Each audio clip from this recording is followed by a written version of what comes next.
Hello student. हम सिंधु घाटी सभ्यता के बारे में अध्ययन कर रहे हैं और आज की वीडियो में हम सिंधु धर्म की विशेषताओं के बारे में अध्ययन करेंगे कि सिंधु घाटी सभ्यता के जो लोग थे वो कौन कौन सी धार्मिक परंपराओं और प्रथाओं में विश्वास करते थे और उनके समय में धर्म की क्या स्थिति थी और देवताओं की पूजा उपासना वो कैसे करते थे। सबसे पहले देखते हैं हम कि उनके धर्म के बारे में जानने के स्रोत क्या है। तो उनके धर्म के बारे में जानने के जो स्रोत है वो सारे के सारे पुरातात्विक है। सारे के सारे पुरातात्विक है। साहित्यिक स्रोत उपलब्ध नहीं है। हालांकि उन्हें लिपि का ज्ञान था, लिखित अवशेष भी मिले हैं, लेकिन उनकी लिपि को अब तक पढ़ा नहीं जा सका है। तो जब तक उनकी लिपि को पढ़ा नहीं जाता तब तक जो है सिंधु घाटी सभ्यता के बारे में जानने का एकमात्र जो स्रोत है हमारे, वह है पुरातात्विक स्रोत।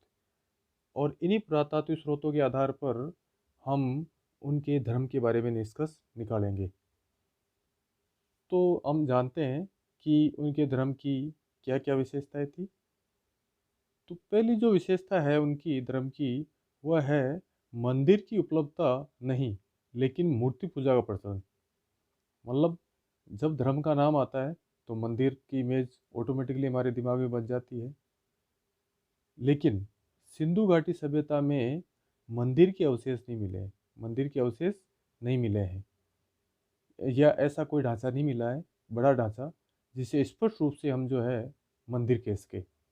हालांकि बनावली जो हरियाणा में है वहाँ पर एक अर्धवर्ताकार ढांचा मिला है और इसके बारे में विद्वानों का मानना है कि ये मंदिर का अवशेष है, लेकिन वो पूर्ण स्पष्ट नहीं है, केवल अनुमान है।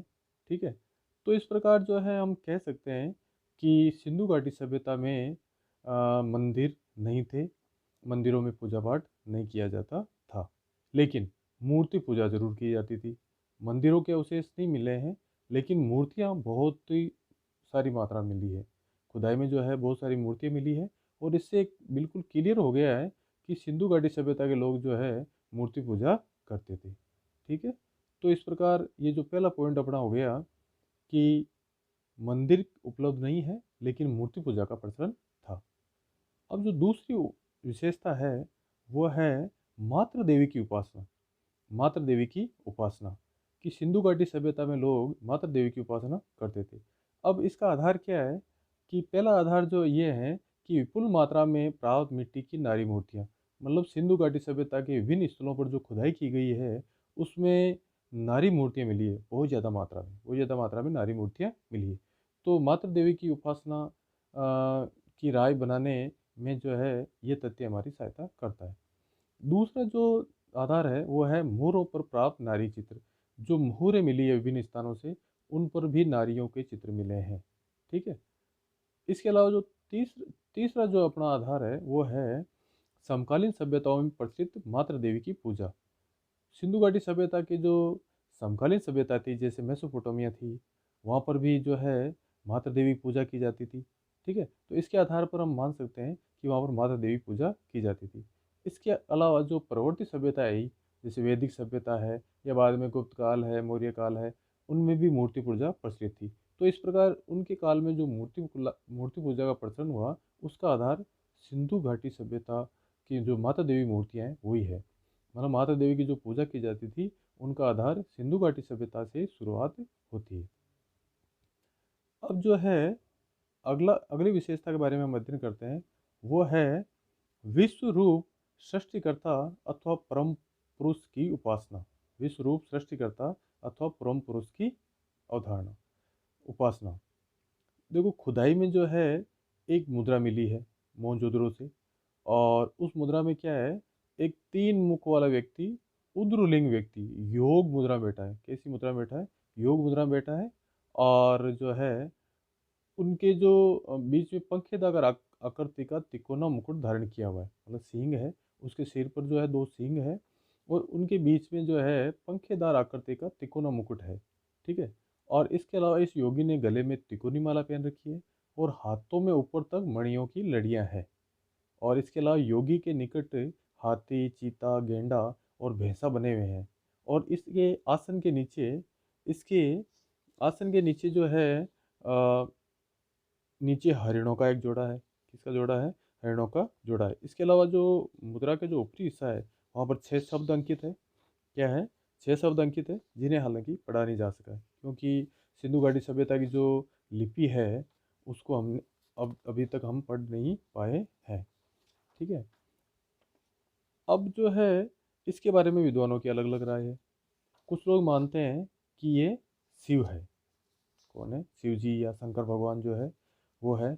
और कुछ लोग जो है मानते हैं कि ये परम पुरुष है, जिससे सृष्टि की उत्पत्ति हुई है और जिसका ऋग्वेद में उल्लेख भी आया है। तो इस प्रकार इसके बारे में दो अलग अलग राय है। कुछ लोग मानते हैं कि ये आदि शिव है, मतलब शिव का प्रारंभिक रूप है। और कुछ लोग मानते हैं कि ये शिव नहीं होके परम पुरुष है। और परम पुरुष जिसकी जो संकल्पना ऋग्वेद में भी मिलती है, जिसका उल्लेख ऋग्वेद में मिलता है ना। और उसे पशुपति भी कहा गया है। तो इस प्रकार इसके बारे में विवाद है। लेकिन जो भी हो, इसे परम पुरुष की उपासना माने या शिव की उपासना माने, लेकिन वो लोग इसकी उपासना करते थे। इसके बारे में विद्वानों की अलग अलग राय है। अब जो अगली विशेषता है वो है पर्जन शक्ति की पूजा। पर्जन शक्ति की पूजा। और इसका आधार क्या है कि सिंधु घाटी सभ्यता के जो विभिन्न स्थल है, वहाँ पर बहुत से लिंग मिले हैं। क्या मिले हैं? बहुत से लिंग मिले हैं। और ये लिंग कुछ इंच से लेकर 4 फुट की ऊंचाई तक है। तो इन अवशेषों के आधार पर विद्वानों का मानना है कि सिंधु घाटी सभ्यता में लिंग पूजा प्रचलित थी। आज भी हम देखते हैं कि आज भी जो है हम लिंग पूजा करते हैं। ठीक है। इससे पहले कालों में भी लिंग पूजा होती थी। तो ये लिंग पूजा का जो प्रचलन हुआ है, इसका आधार सिंधु घाटी सभ्यता है। इसके अलावा जो खुदाई में जो पत्थर, चीनी मिट्टी, सीप के बने हुए बहुत से छल्ले मिले हैं, जिनका आकार आधा इंच से लेकर 4 इंच तक है। कितना है? आधा इंच से लेकर 4 इंच तक है। और इसी के आधार पर विद्वानों का मानना है कि ये योनियों के प्रतीक है और सिंधु घाटी सभ्यता में योनि की पूजा की जाती थी। तो इस प्रकार विद्वानों का मानना है कि लिंग और योनि की पूजा सिंधु घाटी सभ्यता में की जाती थी। आज भी भारत के बहुत सारे ऐसे क्षेत्र हैं जहाँ पर लिंग और योनि की पूजा की जाती है। हालांकि कई वैदिक काल में जो है योनि की पूजा नहीं की जाती थी, लेकिन सिंधु घाटी सभ्यता में लिंग और योनि की पूजा की जाती थी और इसके अवशेष मिले हैं। लेकिन कई विद्वानों का मानना है कि जो ये लिंग के अवशेष मिले हैं, वो लिंग के अवशेष न होकर कूटने पीसने का जो औजार है वो था। इसके अलावा जो है योनियों के बारे में माना जाता है, जो विभिन्न छल्ले मिले हैं वो जो है विभिन्न जो उनके यज्ञ वेदियों के आधार है। तो इस प्रकार जो है इसके बारे में अलग अलग मत है। लेकिन पर्जन शक्ति की पूजा का प्रचलन भी के बारे में भी विद्वानों की राय है कि पर्जन शक्ति की पूजा की जाती थी। अब जो है अगली विशेषता के बारे में हम अध्ययन करते हैं, वो है अग्निवेदियाँ। देखो, सिंधु घाटी सभ्यता के जो कई स्थल है, जैसे कालीबंगा है, लोथल है, बनावली है, राखी गढ़ी है, यहाँ पर अनेक अग्नि वेदिकाएं मिली है। क्या मिली है? अनेक अग्नि वेदिकाएं मिली है। और इन अग्नि वेदिकाओं को जो है विद्वानों ने क्या माना है? यज्ञ वेदियाँ माना है। क्या माना है? यज्ञ वेदियाँ। कि ये अग्नि वेदियाँ जो है यज्ञ करने के काम में ली जाती थी। यज्ञ करने के लिए काम में ली जाती थी। और इन यज्ञ वेदियों के पास ही जो है कुएं मिले हैं। तो विद्वानों का मानना है कि इन कुएं में जो स्नान करके जो है बाद में यज्ञ किया जाता था। इसके अलावा जो यज्ञ वेदियों के पास पशुओं की हड्डियाँ मिली है। पशुओं की हड्डियाँ मिली है। और इससे ये भी पता चलता है कि यज्ञ में जो है पशु बलि दी जाती थी। तो इस प्रकार ये अगली विशेषता हो गई। अब जो है हम अगली विशेषता पर आते हैं, वो है वृक्ष पूजा, पशु पूजा और नाग पूजा। वृक्ष पूजा, पशु पूजा, वृक्ष पूजा और नाग पूजा। सिंधु घाटी सभ्यता में जो है पशुओं की पूजा की जाती थी, और विशेष रूप से एक सींग वाले बैल की। एक सींग वाले बैल की। इसका जो है मोहरों पर अंकन मिला है। इसके अलावा दूसरे जो जानवर है, जैसे भैंसा है, जो है आपकी घोड़ा है, वैसे इनका भी उल्लेख मिला है। लेकिन ज़्यादातर जो मुहरें मिली है उन पर एक सींगी बैल का अंकन मिला है। तो बैल जो है उनके लिए महत्वपूर्ण था। जैसे वैदिक काल में गाय था, वैसे जो है सिंधु घाटी सभ्यता में बैल का ज़्यादा महत्व था। इसके अलावा जो है वृक्षों का पूजा, वृक्षों की पूजा की जाती थी। इनकी जो है पूजा प्राकृतिक शक्ति के रूप में की जाती थी। इसके अलावा जो है किसी देवता के प्रतीक के रूप में भी की जाती थी। आधुनिक हिंदी में जो है हम देखते हैं कि कई वृक्षों को कई देवताओं का अलग अलग प्रतीक माना जाता है। अलग अलग देवता का अलग अलग वृक्ष प्रतीक है। ठीक है। तो इस प्रकार वहाँ पर वृक्षों की पूजा भी की जाती थी। इसके अलावा जो है एक ताबीज पर एक देवता अंकन है जिसके सिर पर फनधारी सर्प अंकित है। तो फनधारी सर्प अंकित है, तो इससे ये भी पता चलता है कि वहाँ पर नाग पूजा भी की जाती थी। इसके अलावा एक जो मोहर मिली है उसमें एक व्यक्ति बैठा है, हाँ, योगी बैठा है, उसके दोनों तरफ जो है सर्प है, और इसके अलावा दो सर्प उसके सामने बैठे हैं। और इससे भी पता चलता है कि उस काल में जो है नाग पूजा की जाती थी। तो इस प्रकार पशु पूजा, वृक्ष पूजा और नाग पूजा का प्रचलन था। अब जो है अगली विशेषता के बारे में हम अध्ययन करते हैं, वो है जल की पवित्रता, सूर्य पूजा, मंगल चिन्ह एवं ताबीज। मतलब जो है सिंधु घाटी सभ्यता में जल को पवित्र माना जाता था, जल की पूजा की जाती थी। और आपके जो है मोहनजोदड़ो में जो स्नानागार मिला है, उससे भी जल के महत्व के बारे में पता चलता है कि जल को कितना इम्पोर्टेंस दी जाती थी। ठीक है। और यज्ञ वेदियों के पास में जो है कुएं वगैरह होते थे, है ना, उनसे स्नान किया जाता था। जल को देवता के रूप में माना जाता था। और साथ ही जो है जल का जो है धार्मिक क्रियाओं में बहुत महत्वपूर्ण योगदान था। अब बात आती है मुहरों पर स्वास्थ्य का अंकन, कि कई मुहरें मिली है सिंधु घाटी सभ्यता में जिन पर स्वास्थ्य का अंकन है। और ये जो स्वास्थ्य का जो चिन्ह है, ये आपके जो है उन्हीं की देन है। ठीक है, आपके सिंधु घाटी सभ्यता की देन है, जो वर्तमान हिंदू धर्म में भी, सनातन धर्म में, हिंदू धर्म में प्रचलन में है। ठीक है। और स्वास्तिक जो है आपके सूर्य का प्रतीक है। किसका प्रतीक है? सूर्य प्रतीक है। तो इससे क्या साबित होता है कि उसमें इस काल में सूर्य पूजा भी प्रचलित थी। मंगल चिन्ह भी कहीं जो है प्रतीक रूप में पूजे जाते थे, जैसे क्रॉस है ना, ठीक है, चक्र है, ऐसे मंगल चिन्हों की भी पूजा की जाती थी। इसके अलावा जो है वहाँ पर जो है मिट्टी और तांबे के बने ताबीज भी मिले हैं। मिट्टी और तांबे के बने ताबीज मिले हैं। तो इस प्रकार जो है हम कह सकते हैं कि उस समय ताबीज़ों का भी प्रयोग होता था। लोग जो है ताबीज़ बांधते थे, हाँ, विभिन्न रोगों से बचने के लिए, है ना, भूत प्रेत से बचने के लिए, ऐसा हम कह सकते हैं। ठीक है। अगली जो विशेषता है इसके बारे में, वो है धार्मिक अनुष्ठानों में नृत्य एवं संगीत का महत्व है। धार्मिक अनुष्ठानों में नृत्य और संगीत का महत्व है। और ये किस आधार पर कहा जाता है?